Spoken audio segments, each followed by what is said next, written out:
Next हमारे पास जो है वो चार्ट पैटर्न्स हैं। इनको प्राइस पैटर्न्स भी बोला जाता है और इनको चार्ट पैटर्न्स भी बोला जाता है। कॉन्टिन्यूएशन है हमारे पास पैटर्न सारे, तो कॉन्टिन्यूएशन का मतलब यही है कि ये इस बाउंड्री से ऊपर जो ये तीन पैटर्न्स हैं ये आपके बुलिश के हैं और ये नीचे वाले जो हैं ये आपके बेरिश के पैटर्न्स हैं। ठीक है। अब यहाँ पे आपने कॉन्टिन्यूएशन पैटर्न का देखना है। तो ये भी एक्सप्लेन मैं करूंगा, थोड़ा सा प्लीज वेट कीजिएगा। मैं इसमें एक्सप्लेन करूंगा अभी नेक्स्ट। ये आपने देखा कि मार्केट जो है बुलिश ट्रेंड पे मूव कर रही है, उसके बाद मार्केट दोबारा नीचे आ रही है एक ही जगह पे, और दोबारा इसमें कंटिन्यूएशन है। ठीक है। Number one pattern. Number two जो है मार्केट बुलिश साइड पर गई है और रेंज करना शुरू कर दी है, और फिर यहाँ से आपकी बाय साइड पे चली गई है। और मार्केट बुलिश साइड पर गई है, थोड़ी सी रेंज की है और बाय साइड पे चली गई। तो कॉन्टिन्यूएशन पैटर्न इसमें क्यों बोलते हैं कि कॉन्टिन्यूएशन का मतलब ये होता है कि जब भी मार्केट एक ट्रेंड पे मूव कर रही होगी तो हमने इसमें कॉन्टिन्यूएशन लेनी है और ब्रेकआउट लेना है। इसमें भी हाई टू लो इसमें ट्रेंड लाइन इस तरह लगती है यहाँ पे, ये। ठीक है। जब मार्केट इसका ब्रेकआउट करे, रिट्रेसमेंट दे, तो आप इसकी यहाँ पे एंट्री ले सकते हैं। एसएल इसकी नीचे लगा सकते हैं, इनगल्फ के नीचे लगा सकते हैं, और इसका टारगेट जो है आप यहाँ पे, दोबारा मार्केट नीचे आती है तो फिर आप बाय साइड पे। इसका भी सेम यही टारगेट होता है, मार्केट ब्रेकआउट करे, रीटेस्ट करने के लिए आए तो यहाँ पे आपने एंट्री एग्जीक्यूशन करनी होती है।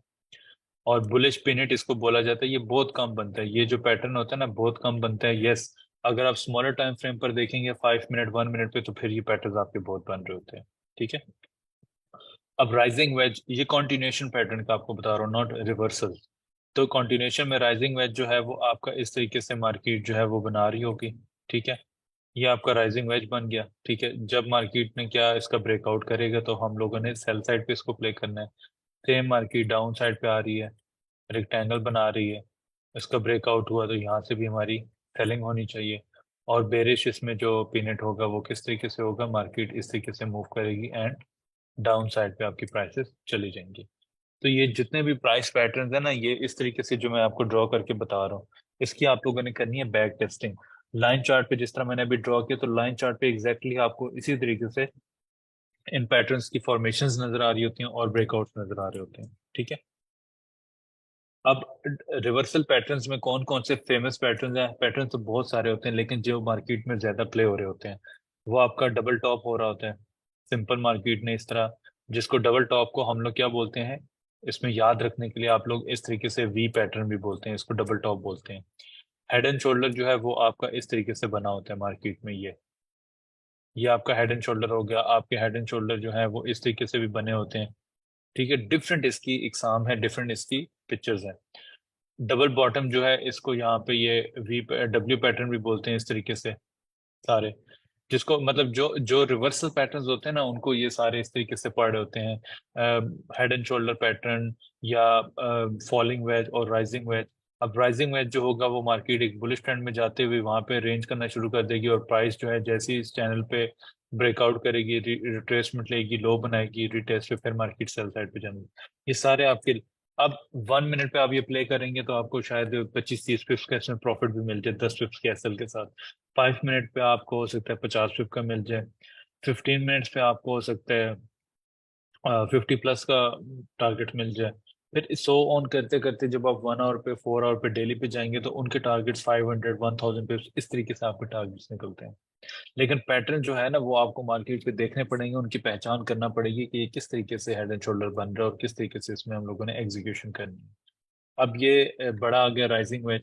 अब राइजिंग वेज जो है बेसिकली ये आपका कौन सा पैटर्न है, ये आपका एक रिवर्सल पैटर्न है। अब इसमें यहाँ पे लिखा भी हुआ है कि स्टॉप लॉस आपका कहाँ पे होना चाहिए, एंट्री कहाँ पे होनी चाहिए, और टारगेट कितना होना चाहिए। ठीक है। टारगेट इतना होना चाहिए जब मार्केट यहाँ पे हाई बनाती है, तो जब इस लेवल का यहाँ पे इसने ब्रेकआउट कर दिया, ब्रेकआउट करने के बाद उतना ही टारगेट इसने नीचे लेना है। जितना ये टारगेट होगा उसको आपने उठा के यहाँ पे लाइन को इस तरीके से ड्रॉ कर देना, तो ये आपका लो पे टारगेट आ जाएगा। एंट्री आपकी हमेशा ब्रेकआउट के बाद होगी।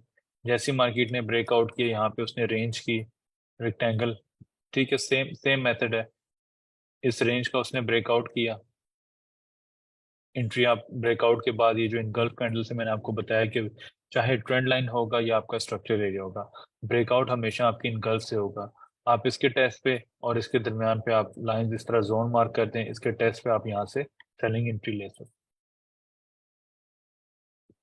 तो राइजिंग वेज हो या फॉलिंग वेज हो, टारगेट इसी तरीके से इसमें निकालना है आपने हमेशा। ठीक है ना, तो फॉलिंग वेज में भी यही होगा, जैसे ही प्राइसेस इसकी ब्रेकआउट करें, नेक्स्ट कैंडल है आपकी रिटेस्ट करें, एंट्री करें, एसएल दें, और टारगेट, इतना टारगेट आपने यहाँ से लेके यहाँ तक आपने टारगेट ले लेना है। बेशक मार्केट यहाँ से ऊपर चली जाए, आपका जो टारगेट होगा वो डन हो जाएगा। और अगर सपोज आप लोग कहते हैं कि ठीक है, हमें पता है कि मार्केट यहाँ से मजीद बुलिश साइड पर जा सकती है क्योंकि इसने भी यहाँ से ब्रेकआउट अगेन कर दिया हुआ है, तो आप यहाँ तक अपनी आधी पोजीशंस क्लोज कर दें, बाकी को ब्रेक इवन के साथ होल्ड रखें, तो मार्केट आपको हो सकता है बहुत जबरदस्त किस्म का यहाँ पे टारगेट दे दे। तो तरीका ये होता है, जो टेक्स्ट बुक इसको बोलते हैं ना, ठीक है, टेक्स्ट बुक आपको पढ़ाया जा रहा है, तो इसमें क्या होता है कि जब आप लोगों ने इन पैटर्न्स को प्ले करना है तो एंट्री भी आपकी डिसेंट होनी चाहिए, स्टॉप लॉस आपको पता होना चाहिए, और टारगेट प्राइसेस आपको पता होनी चाहिए। नेक्स्ट, आप लोग इससे ज्यादा भी टारगेट्स अपने ले सकते हैं।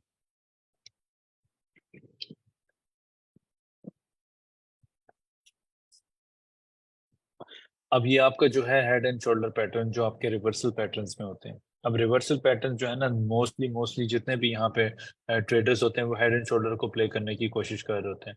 अब हेड एंड शोल्डर जो है वो आपका बनता किस तरीके से है, प्राइसेस आपकी बुलिश साइड पर जा रही हैं, मार्केट ने हाई बना दिया, ठीक है, उसके बाद मार्केट ने अपने इस लो का ब्रेक कर दिया। अब हाई से लेके लो तक आपने फिप लगाया, 50% पे मार्केट आती है तो वहां से सेल हो जाती है। तो ये आपका क्या बन गया, हेड एंड शोल्डर पैटर्न। ये आपका एक प्रॉपर वे होता है हेड एंड शोल्डर को प्ले करने का, इस तरीके से। ठीक है, मार्केट ने लो इसका ये ब्रेक किया, उसके बाद दोबारा मार्केट ऊपर जाती है अपने 61.8 के लेवल को, और वहां से आपकी टेस्ट, सॉरी, जो है वहां पे आपको टेस्ट देती है, तो एंट्री इसमें करती है। अब इसमें जो टारगेट प्राइस है वो किस तरह निकाली जाती है, हेड से लेके नेक लाइन तक आपने ये पूरा एक वर्टिकल लाइंस आपने ड्रॉ करनी है, और उसके बाद जब यहाँ से इसका ब्रेकआउट होगा या शोल्डर के आपके टेस्ट पे एंट्री होगी, तो आपने वहां पे ड्रॉ कर देनी है। तो जितना इसकी इसकी ड्यूरेशन होगी या इसकी लेंथ होगी, उतनी आपने यहाँ पे कैलकुलेट करके अपना टीपी लगा देना है।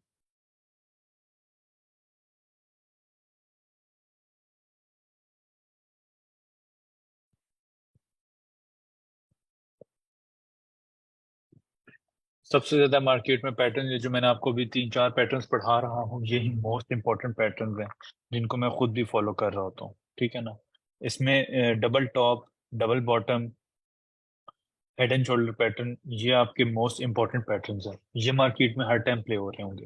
हेड एंड शोल्डर तो आपका, आप 1 मिनट पे, आप अभी ये सारा से लाइव मार्केट पे जाके देखते हैं और आपको अंडरस्टैंड इसमें करने की आप लोग भी कोशिश कीजिएगा। ठीक है, तो मोस्टली इंपॉर्टेंट जो है ना आपका, double top, double bottom, head and shoulder, rising veg, falling veg, ये मोस्ट इंपॉर्टेंट पैटर्न्स हैं, ये आपके प्ले हो रहे होते हैं।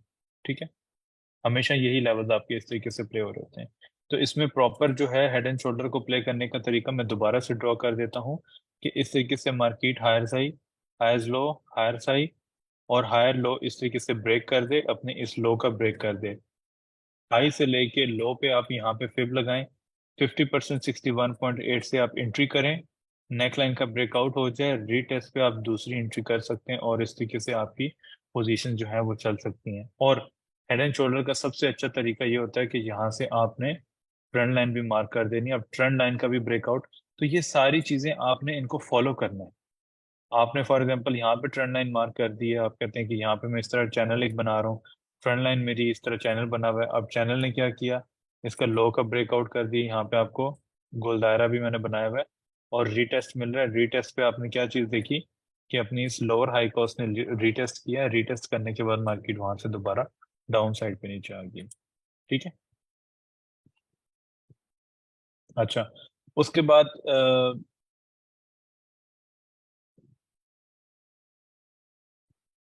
हमारे पास इनवर्स हेड एंड शोल्डर आ जाता है। ठीक है, इनवर्स हेड एंड शोल्डर को आप लोग किस तरीके से प्ले करना है, ये भी बिल्कुल सेम है जिस तरह अभी आपने प्रीवियस जो मैंने स्लाइड्स आपको दिखाई थी, कि मार्केट ये ट्रेंड लाइन में इस तरह मूव करती हुई डाउन साइड पे आ रही है प्राइसेस यहाँ पे। ठीक है ना, और यहाँ पे जब मैंने लास्ट आपको ये चीज बताई थी कि मार्केट ने जब इसका हाई ब्रेक किया, हाई ब्रेक करने के बाद रीटेस्ट किया और स्ट्रक्चर का ब्रेक बुलिश साइड पे कर दिया, तो ये हमारा कौन सा पैटर्न प्ले हो गया, ये इनवर्स हेड एंड शोल्डर हो गया। तो इनवर्स जो हेड एंड शोल्डर होगा, जो आपका बेहतरीन होता है, वो किस तरीके से प्ले कर रहा होता है, low, lower highs, lower lows, lower highs, lower lows. फिर लोअर हाइज के बाद जब मार्केट अपने इस लो को ब्रेक करने के बाद हायर हाई बना देती है, तो यहाँ पे ये जो पैटर्न होता है, ये आपका inverse head and shoulder pattern होता है। और ये हमेशा बहुत सारे ट्रेडर्स होते हैं, और आप लोगों को भी इस चीज का पता होगा कि वो मोस्टली यही प्ले कर रहे होते हैं। और मैं जो पर्सनली, जो मेरा फेवरेट पैटर्न है वो भी यही पैटर्न है, मैं इसको बहुत ज्यादा प्ले करता हूँ। इसको अब मैं किस तरीके से प्ले कर देता हूँ या प्ले करना पसंद करता हूँ, उसमें ये चीज होती है कि जैसे ही मार्केट हेड एंड शोल्डर अपना इस तरीके से बनाती है और इस जोन को मैं मार्क करता हूँ, मार्केट इस जोन पे आती है और वहां से मेरी बाइंग हो जाती है, तो ये मेरा कौन सा पैटर्न बनता है? ये हेड एंड शोल्डर होता है, क्योंकि मार्केट ने यहाँ पे इस लोअर हाई को ब्रेक किया होता है। तो ये आप, अगर आप लाइन चार्ट पर जाके देखेंगे तो आपको ये काफी ज्यादा इस तरह की चीजें समझ भी आएंगी और आप लोग इसको प्ले भी करेंगे। ठीक है, और ये बहुत आसान है, और ये आप लोगों के बहुत फेवरेट पैटर्न में से एक पैटर्न इंशाल्लाह बनेगा। तो ये बहुत आसान है हेड एंड शोल्डर को प्ले करना। अच्छा, ये आप लोगों ने अभी जो की टू सक्सेस है, इन चीजों को, इन टिप्स को आप लोगों ने बहुत जो है ना गौर से पढ़ना भी है बाद में सेशन जब आपको रिकॉर्डिंग मिलेगी। तो स्कैल्पिंग के लिए जो होता है M1, M5, M15, very short 1 minute और 1 आवर। ठीक है, very fast to get profit can be done repeatedly in 1 day. The risk of loss is small. छोटा प्रॉफिट होता है और छोटा ही रिस्क होता है। ठीक है, स्कैल्पिंग के अंदर। ठीक है, इसमें कौन से होते हैं? A few pips, need to always look the chart, हर वक्त बैठना। जाहिर है आपको फौरन से डिसीजन लेने पड़ रहे हैं मार्केट में, इंटर भी फौरन होना पड़ रहा है, एग्जिट भी फौरन होना पड़ रहा है, लॉस भी इसमें ज्यादा हो सकते हैं, पोजीशन बहुत ज्यादा हो सकती हैं, and lot size are not controlled. Sometimes आप एक स्टैंडर्ड लगाएंगे या 10 मिनट लगाएंगे, 20, 30, इस तरीके से आप लोग स्कैल्पिंग करते रहते हैं 1 मिनट M15 के अंदर अंदर। इंट्राडे में जो है M5, 15, 30, 1 hour, 4 hour, more relax then scalping, suitable for part time trader. Part time trader means जो जॉब कर रहे होते हैं ना, जो मतलब कहते हैं कि अब हम लोग हर वक्त चार्ट को नहीं देख सकते, फुल टाइम ट्रेडर वो नहीं होते। तो वो क्या करते हैं कि बस ठीक है, एक बड़े टाइम फ्रेम पर M15, M30 पे एग्जीक्यूशन करते हैं और पिप्स अच्छे लेते हैं और मार्केट से एग्जिट हो जाते हैं। It is difficult to get a suitable entry position, not too many position compare to swings and position and position trader. इसमें बहुत सारी नहीं होती, इसमें इंट्राडे में बस एक दो पोजीशंस होती हैं, आपने लेनी होती हैं और उसमें प्रॉफिट और लॉस लेके मार्केट से एग्जिट हो जाना होता है। एंड जो स्कैल्पिंग की जिस तरह स्कैल्पर्स होते हैं, इस तरीके से आपकी कोई भी एंट्री इसमें नहीं होगी। अब स्विंग्स में क्या होता है कि M30, H1, 4 डेली, वीकली, क्योंकि लॉन्ग जो होती है ना आपकी, वो उसमें डेली भी होता है और वीकली भी होता है। ठीक है, more relax then intraday, suitable for part time trader, can be reach up to hundreds of pips. मतलब इसमें जो आपको रिवॉर्ड होगा वो 100+ पिप्स का भी इसमें आपको रिवॉर्ड मिलेगा। Have to wait a long time to make a profit, require high margin, high risk out. High margin होना चाहिए। हाई मार्जिन से मुराद ये है कि आपका अकाउंट बैलेंस, क्योंकि इसमें देखें, अब मैंने आपको ये चीज बताई थी कि इसमें एसएल आपके बहुत बड़े होते हैं, 100 पिप समटाइम्स होंगे आपके एसएल, क्योंकि आपको पता है कि एक डायरेक्शन मार्केट चेंज कर रही है, तो आपने वो ट्रेड, उसमें नेगेटिव फ्लोटिंग भी चल रही होती है। नेगेटिव फ्लोटिंग का मतलब ये है कि अगर आपने एक ट्रेड एग्जीक्यूट की है, हो सकता है एक दिन वो नेगेटिव में क्लोज हो जाए, नेक्स्ट डे वो नेगेटिव में क्लोज हो जाए, और उससे अगले दिन जाके आपकी ट्रेड प्रॉफिट में आना शुरू हो। ठीक है, और उससे बाद मार्केट नेक्स्ट 3 डेज आपका अच्छा प्रॉफिट बना दे और 200, 300+ पिप्स आपको प्रॉफिट, लेकिन आपने उसको होल्ड भी रखा है, तो आपको कोई टेंशन नहीं थी, क्योंकि आपने बड़े टाइम फ्रेम के एनालिसिस किए हुए थे। तो इसमें ये बस फायदा होता है। वेरी लॉन्ग, मंथली और ईयरली, इसमें ये होता है कि बस मार्केट जो है ना वो पार्ट टाइम ही सारे कर रहे होते हैं। Have to wait a very long time to make a profit, required high margin, high risk, इसमें भी होता है। मीन्स अगर मंथली और वीकली लेवल्स आप उसमें ट्रेड कर रहे हैं, तो आपने बस लगा के छोड़ दी और 2-3 महीने बाद अपनी ट्रेड देखेंगे तो वो प्रॉफिट में होगी या लॉस में होगी। तो इसलिए आपने जो है वो मंथली या वीकली टाइम फ्रेम को अप्रोच करना होता है। ठीक है ना, तो ये की टू सक्सेस है। अब ये है कि इसके बाद